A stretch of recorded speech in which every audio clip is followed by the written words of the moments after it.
नमस्कार। असम आदित्य से मैं काजल आप सभी का स्वागत करती हूँ। आइए देखते हैं आज की पहली खबर।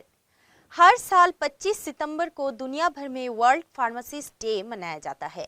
जब भी कोई व्यक्ति बीमार होता है तो वो डॉक्टर के पास जाता है और डॉक्टर उसे कुछ दवाइयाँ लिख कर देता है, जिन्हें लेने के लिए आपको फार्मासिस्ट के पास जाना पड़ता है।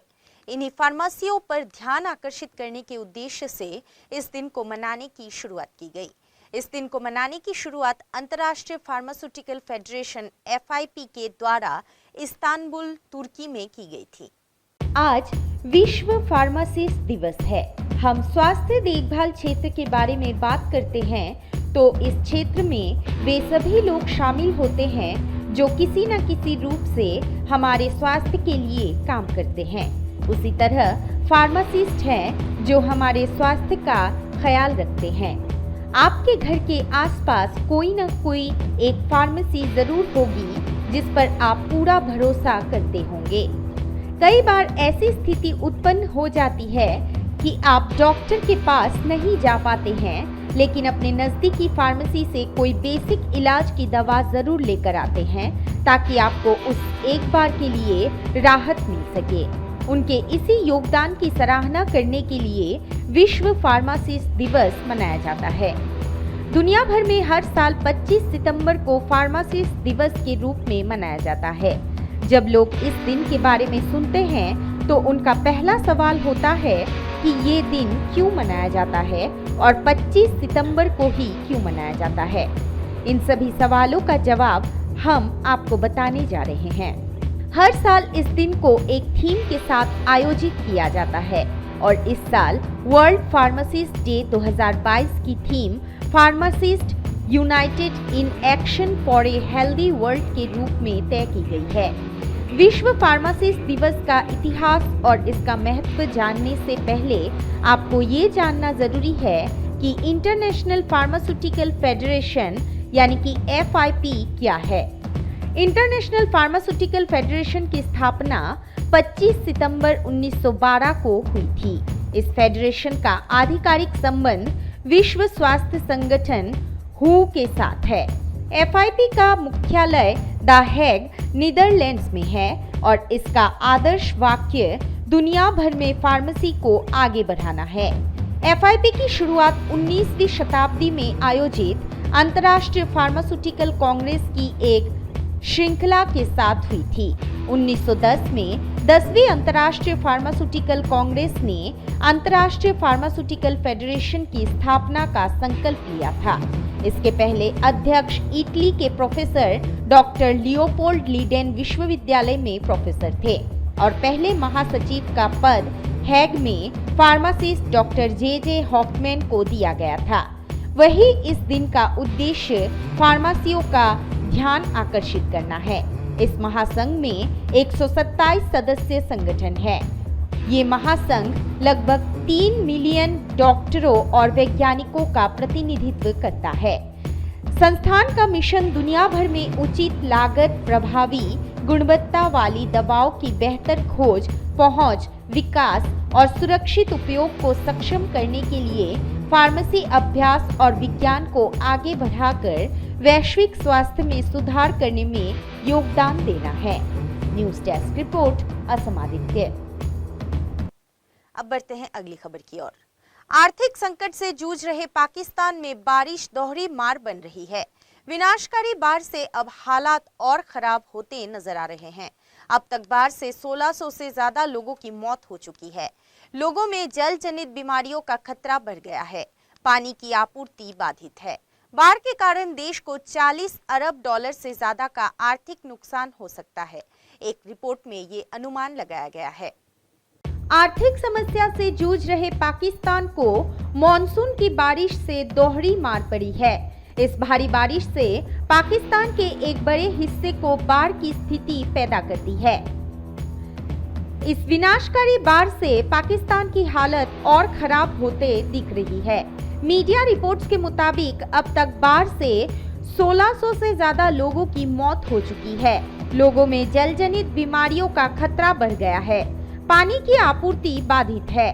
बाढ़ के कारण देश को 40 अरब डॉलर से ज्यादा का आर्थिक नुकसान हो सकता है। एक रिपोर्ट में ये अनुमान लगाया गया है। पाकिस्तान में हर तरफ तबाही का मंजर देखने को मिल रहा है। भूखमरी और महंगाई की मार झेल रहे पाक के लिए उज्बेकिस्तान के राष्ट्रपति ने मानवीय मदद की गुहार लगाई है। एससीओ समिट के दौरान बाढ़ के हालातों के बारे में बोलते हुए खुद प्रधानमंत्री शहबाज शरीफ भावुक नजर आए थे। उन्होंने इसे पाकिस्तान के लिए अब तक के सबसे खराब हालातों में से एक बताया था। पाकिस्तान में बाढ़ से 3.3 करोड़ से ज्यादा लोग प्रभावित हुए हैं, जिन्हें तत्काल सहायता की जरूरत है। देश भर में भारी संख्या में घर उजड़ गए हैं, खेत तबाह हो गए हैं और पेट्रोल पंप डूब गए हैं। लाखों लोग सड़कों पर आने को मजबूर हैं। बाढ़ ने सबसे ज्यादा तबाही सिंध प्रांत में मचाई है। हू ने विनाशकारी बाढ़ के कारण पाकिस्तान में जल जनित बीमारियों के फैलने की बात कही है। हू प्रमुख टेड्रोस अधनोम घेब्रेयेसस ने एक बयान में कहा कि पाकिस्तान के बाढ़ प्रभावित इलाकों में पानी की आपूर्ति बाधित हो गई है, जिससे लोगों को शुद्ध पेयजल उपलब्ध नहीं हो पा रहा है और इससे हैजा और कई बीमारियां हो सकती है। एक रिपोर्ट से पता चला है कि बाढ़ से अब तक 3 करोड़ से ज्यादा लोग प्रभावित हुए हैं और 64 लाख लोगों को मानवीय सहायता की आवश्यकता है। इनमें 16 लाख से ज्यादा महिलाएं शामिल हैं, जिनमें लगभग 1,30,000 गर्भवती महिलाओं को तत्काल मदद की जरूरत है। बाढ़ के कारण महिलाओं की स्थिति लगातार खराब होती जा रही है। News desk report, Assam Aditya. Mahalaya यानी सर्प पितृ या पितृ विसर्जनी अमावस्या। पितृपक्ष की ये अमावस्या यूं तो पितरों को विदाई की तिथि है, लेकिन ये माँ दुर्गा के आगमन की सूचक भी है, क्योंकि पितरों के गमन के साथ ही नवरात्रि में माँ दुर्गा का आगमन होता है। ऐसे में महालया अमावस्या को पितरों की विदाई व देवी भगवती के आगमन का संधि काल माना जाता है, जिसमें पितरों के पूजन व तर्पण का विशेष महत्व है। इस बार ये अमावस्या आज यानी कि 25 सितंबर को है। हिंदू धर्म में महालया का विशेष महत्व है और इस दिन से ही दुर्गा पूजा की शुरुआत हो जाती है। शारदीय नवरात्रि 26 सितंबर दिन सोमवार से शुरू हो रहे हैं और महालया सर्वपितृ अमावस्या के दिन यानी 25 सितंबर रविवार यानी कि आज है। नवरात्रि और पितृपक्ष की संधि काल को महालया कहा जाता है। इस समय माँ दुर्गा के घर आगमन के लिए वंदना की जाती है और पितरों को जल देकर उनको नमन करते हुए विनती की जाती है कि आप अपने लोक में प्रसन्न रहे और अपने परिजनों पर हमेशा कृपा दृष्टि बनाए रखे। महालया का महत्व सदियों से भारतीय संस्कृति में रहा है, लेकिन बंगाल में इसकी खास पूजा की जाती है। बंगाल की धरती पर जिस तरह दुर्गा पूजा का महत्व रहा है, उसी तरह महालया को भी बहुत धूमधाम से मनाया जाता है। बंगाल में महालया का हर कोई इंतजार करता है, क्योंकि यहाँ पुत्री के रूप में माँ भवानी को बुलाया जाता है। इस दिन देवी दुर्गा की प्रतिमा पर रंग चढ़ाया जाता है, उनकी आंखें बनाई जाती है और प्रतिमा समेत मंडप को सजाया जाता है।